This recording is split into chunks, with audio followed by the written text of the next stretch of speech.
Hi, I'm Shane Phillips, the CEO of the Phillips Group, and we're here at the HR Summit and Expo, the #1 HR event in the Middle East. And I'm here with Raju Mandhyan, who's a speaker, trainer, and coach. And he is from Inner Sun Inc. is his company, and he's based out of the Philippines. Welcome, Raju. Pleasure meeting you. Thank you. Pleasure to meet you. So one of your specialities is creating influence across cultures. What are my specialties?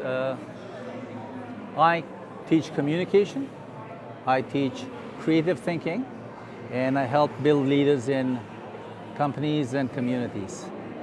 And most of my work is across cultures. That means people of different backgrounds, different ethnicities, different values, and I work with them. And so what you're saying is one of the interesting areas is how to create that. How do people go about that, or what are some of the more advanced techniques people can use to be effective in this area? Before the techniques, I think there are belief systems. So the belief systems is that one of them is from the Philippines. We call it Kapwa, which is like Ubuntu of Africa. That means when I see you, when I regard you, when I meet you, I look beyond you. I look at the spirit and the soul of the person, and understand that he's almost like me, a reflection of me. And that's my starting point, and that's my belief system first. And then after that is the practice and living out of that belief rather than a technique. So to change someone's belief system is a big task. It's quite a challenging task. This is what your work is.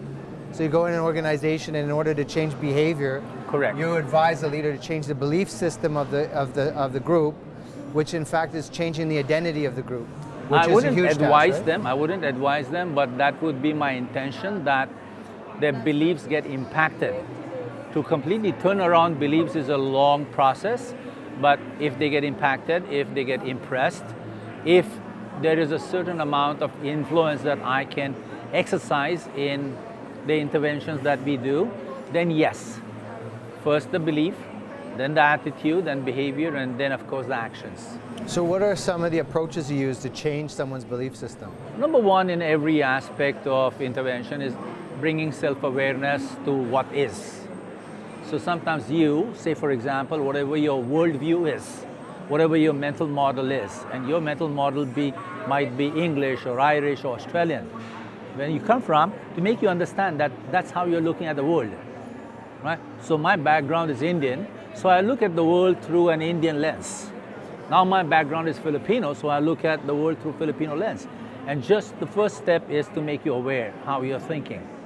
When you become aware of how you're thinking and how it serves you or doesn't serve you, is step number one. And then what's step number two? Step number two is then to offer you strategies.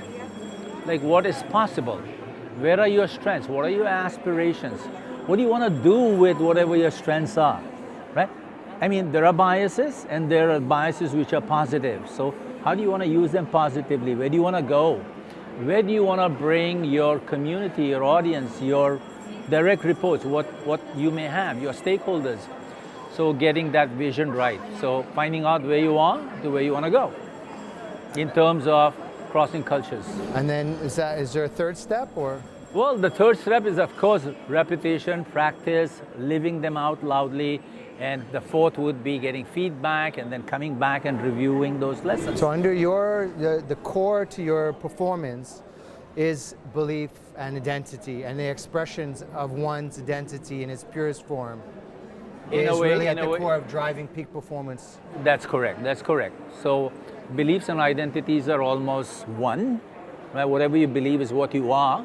So there you are, that's correct. Very interesting. So it's a deep topic, and thanks for sharing a little insight from It's a nice topic. Yeah, thank you so much. We're done? Thanks, Raju. Pleasure, Phillips. That was Mr. Raju, who's a speaker, trainer, and coach based out of the Philippines, and I'm your host, Shane Phillips, from the Phillips Group, and we're at the HR Summit and Expo, the #1 HR event in the Middle East.